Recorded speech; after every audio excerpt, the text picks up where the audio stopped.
project that I'm working on. We do the Mixx Show, so I'm learning how to work the boards over there with my boy JP. He's a cool DJ. Oh yeah, give I've him a been shout knowing him out whenever you get time. right Yeah. now. Shout out to Yeah. the Imperial Jam, JP. Yes, Shout yes. out to you, bro. But I try to help everybody, man. You know, Tell me more about that experience, though, helping him put together the show. I was on the show once, and we'll continue to find opportunities to come over and spend time with y'all.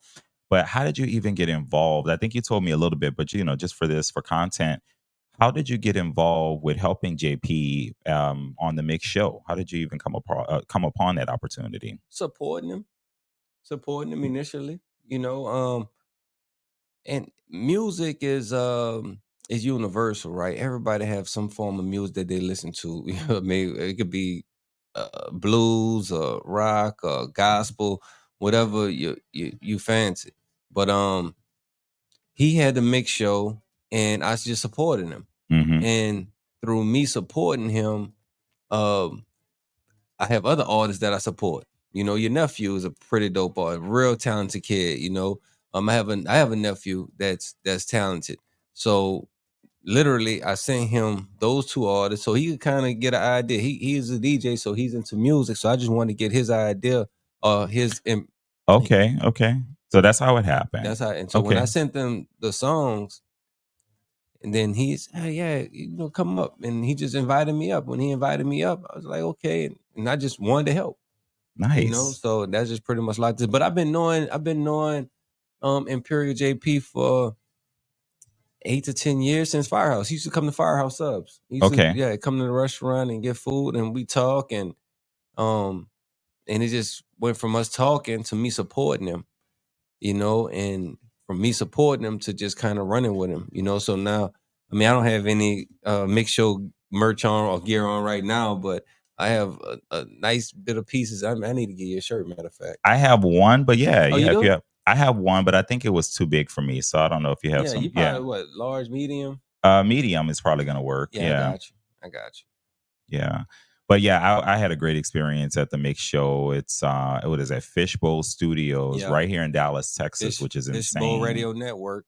Yeah. Fishbowl Radio Network is and you go online.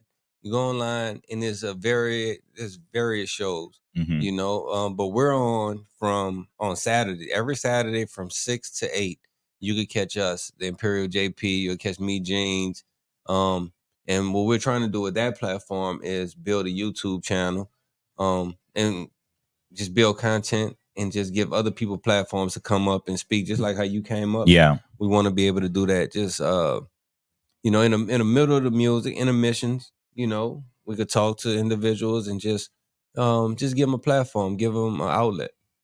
Man, that's very similar to how I envisioned this show. Because the more I started to build it, I was thinking, okay, talk just to talk. But the more I started to really look at myself and the things that I'm really passionate about, art is the first thing that really started to speak to me when I asked those very thought-provoking questions. Like, what is it that makes you you? What do you get excited about when you take a look at things? And art stood out. And then I started to look back at my childhood, my upbringing, and fashion came back up again. It's like, you've always wanted to have your own brand. Like, you have a sense of style. Like, why don't you start investing your time in that? And then music, that to me, because music makes the world go round, I started to really meet a lot of artists everywhere I would go. So several names that I can throw out there over time, but music is a big part of this show. And that's why I wanted you to come over here and help me with this. And so the way the Mixx Show is, the cadence, he's probably playing more music than I would want to. I want to be able to talk just to talk, have great conversation most of the time. But then in between segments, maybe there's 5 in betweens where I play a song and then we lower the music and then we get back to the conversation. Then, I introduce another song or maybe a different section within that song, and then we get back to the conversation. Okay. So that's kind of the ideas that I have. That's why I think it'll be a great collaboration with JP. At some point, we can figure some things out. Oh yeah, I talked to him the other day. He was with it. He understand that because y'all in the same realm.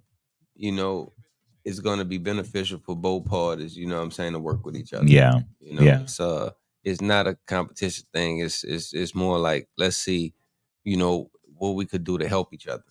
Well, I'm glad he looks at it that way, because that's the same way I see it. Because what we're doing, we both have talents that layer on top of each other. Yeah. He's a DJ and he knows what he's doing when it comes to the sound, the music, and all of that. Yep. I can talk just to talk with anybody. I have so many guests that I could bring to his show. He can mix on my show. Like, there's so many opportunities that we can collaborate over time that it's going to be awesome. Oh yeah, I believe so. Like I said, it's just the beginning, man. You know, when we feel like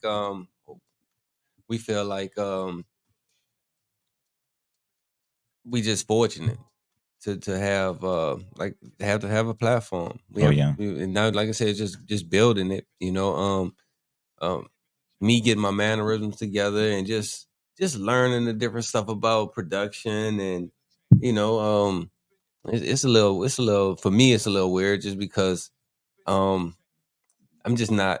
I don't feel like I'm that video savvy. You know what I'm saying? You know, some people. Yeah, I see what like you a mean. natural. I see what you mean. You know, some people are not. When it comes to being on camera, it's a different story. Yeah. You know, it's just a very different story. But I've worked in the corporate world and leadership for so many years and had to do exactly what I'm doing, but I was paid a lot of money to do it. Right. So now doing this, transitioning over independently for talking just to talk with King Ferdinand, I'm able to translate those skills that I've learned along the way into this show. That's why I come across so confidently, because I've done this for so many years. Right. And that's probably why D is similar. Yes. Yeah. She is so her presence, it seems she's so cool and natural. You know, it just, but I mean, she's on her phone making TikToks all the time, and you know what I'm saying. Like I said, she does presentations at her job. You know what I'm saying, and got to instruct and direct classes. All of that stuff helps. And you know what's weird? When I think about how much time I spent in a restaurant, and I literally felt like I was on the front line, like I was doing a stage play. You know. Yeah, leading an orchestra. Yeah, I felt like that, you know, and so I don't know why I feel a little weirded out, you know. It is some different elements too, because for example, I would have to prepare very professional presentations and have to have very specific things that I would have to say and rehearse and remember. And then being in leadership, being responsible for people's development and career, like all of those things build your character over time. And so that's how you build that character, you build habits, you do that stuff over time. And then before you know it, it's something that comes very natural to you. Super natural. So